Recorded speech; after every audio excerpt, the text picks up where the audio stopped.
ഭരണകൂട ഭീകരത, പൗരാവകാശങ്ങളും മൗലികാവകാശങ്ങളും റദ്ദാക്കി സ്വതന്ത്ര ഭാരതത്തെ സ്വേച്ഛാധിപത്യത്തിന് കീഴിൽ അമർത്തിയതിന്റെ 50-ാം വാർഷികം ഇന്ന്. 1975 ജൂൺ 25-ന് അർദ്ധരാത്രിയിലാണ് അന്നത്തെ പ്രധാനമന്ത്രി ഇന്ദിരാഗാന്ധിയുടെ നിർദ്ദേശാനുസരണം പ്രസിഡന്റ് ഫക്രുദ്ദീൻ അലി രാജ്യത്ത് അടിയന്തരാവസ്ഥ പ്രഖ്യാപിച്ചത്. 1977 മാർച്ച് 21 വരെ 635 ദിവസങ്ങൾ ഭാരതം അനുഭവിച്ചത് ഇന്ദിരയുടെ ഫാസിസവും ഏകാധിപത്യവുമായിരുന്നു.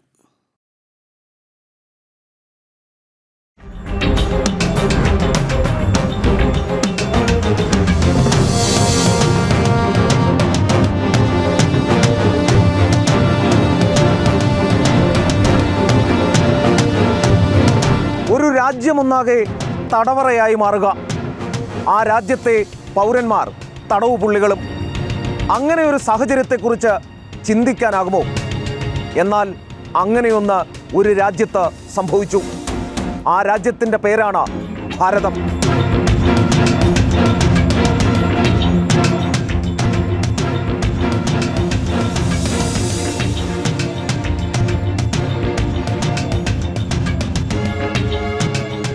ആയിരത്തി 1971 തെരഞ്ഞെടുപ്പിൽ ഇന്ദിരാഗാന്ധിയുടെ എതിർ സ്ഥാനാർത്ഥിയായിരുന്ന രാജ് നാരായൺ അവർക്കെതിരെ നൽകിയ ഹർജിയായിരുന്നു അടിയന്തരാവസ്ഥയിലേക്ക് നയിച്ചത്.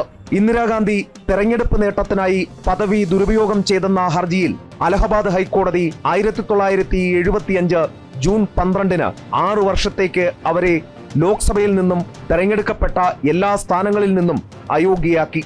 1975 ജൂൺ 24-ന് ഇന്ദിരാഗാന്ധിയുടെ അപ്പീൽ പരിഗണിച്ച സുപ്രീം കോടതി ഹൈക്കോടതി വിധി ഉപാധികളോടെ സ്റ്റേ ചെയ്തു. ലോക് സംഘർഷ സമിതിയുടെ നേതൃത്വത്തിൽ സർക്കാരിനെതിരായ പ്രക്ഷോഭം ശക്തമാകുന്നത് തിരിച്ചറിഞ്ഞ ഇന്ദിരാഗാന്ധി 1975 ജൂൺ 25-ന് നേരം ഇരുട്ടി വെളുക്കും മുമ്പ് അടിയന്തരാവസ്ഥ പ്രഖ്യാപിച്ച് സ്വതന്ത്ര ഇന്ത്യയെ ഏകാധിപത്യത്തിന് കീഴിലാക്കി.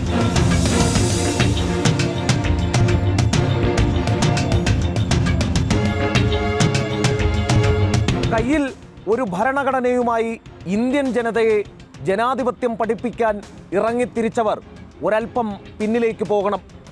തടവറകളിൽ, പോലീസ് ക്യാമ്പുകളിൽ ഇഞ്ചിഞ്ചായി ചതയ്ക്കപ്പെട്ടവരുടെ ആർത്തനാദം കേൾക്കാം. അതോർക്കുമ്പോൾ ഇന്നും തല പെരുക്കും. കരിനിയമം പ്രഖ്യാപിച്ച് മണിക്കൂറുകൾക്കകം ദേശീയ നേതാക്കളെ തുറുങ്കിലടച്ചു. ജയപ്രകാശ് നാരായൺ, മൊറാർജി ദേശായി, അടൽ ബിഹാരി വാജ്പേയി, LK അദ്വാനി, അശോക് മെഹ്ത്ത, രാജ് നാരായൺ, ചന്ദ്രശേഖർ എന്നിവരെ രാത്രി തന്നെ ഇരുമ്പഴിക്കുള്ളിലാക്കി. പൗരാവകാശങ്ങൾ എടുത്തു കളഞ്ഞു.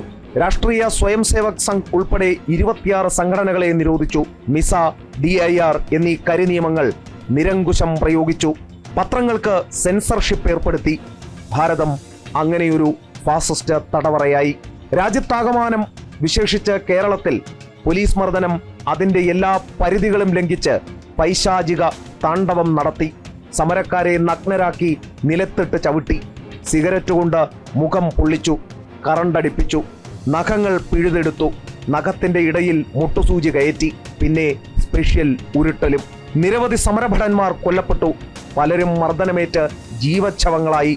കൊടിയ മർദ്ദനത്തിൽ മാനസിക നില തെറ്റിയവർ വേറെ. നിർബന്ധിത വന്ധ്യംകരണത്തിലും വെടിവെപ്പിലും മരിച്ചവർ അതിലും ഏറെ. പലരെയും പോലീസ് പിടികൂടി കൊണ്ടുപോയ ശേഷം കാണാതെയുമായി.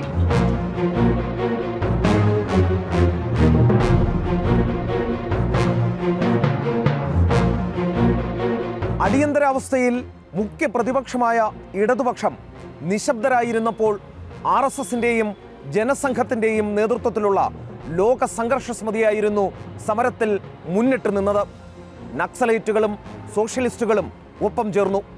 രാജ്യമാകെ പ്രതിഷേധം അലയടിച്ചു.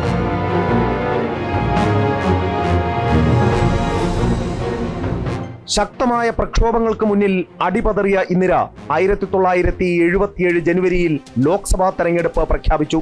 എന്നാൽ ജനരോഷം ബാലറ്റായി പെട്ടിയിൽ വീണതോടെ തെരഞ്ഞെടുപ്പിൽ കോൺഗ്രസ് തകർന്നടിഞ്ഞു. റായ്ബറേലിയിൽ ഇന്ദിരാഗാന്ധി രാജ് നാരായണിനോടും സഞ്ജയ് ഗാന്ധി അമേഠിയിൽ രവീന്ദ്ര പ്രതാപ് സിംഗിനോടും പരാജയപ്പെട്ടു. ജനതാ പാർട്ടിയുടെ നേതൃത്വത്തിൽ 1977 മാർച്ച് 24-ന് മൊറാർജി ദേശായി ആദ്യ കോൺഗ്രസ് ഇതര പ്രധാനമന്ത്രിയായതോടെ ഇന്ദിരാഗാന്ധിയുടെ കിരാത ഭരണത്തിന് അറുതിയായി.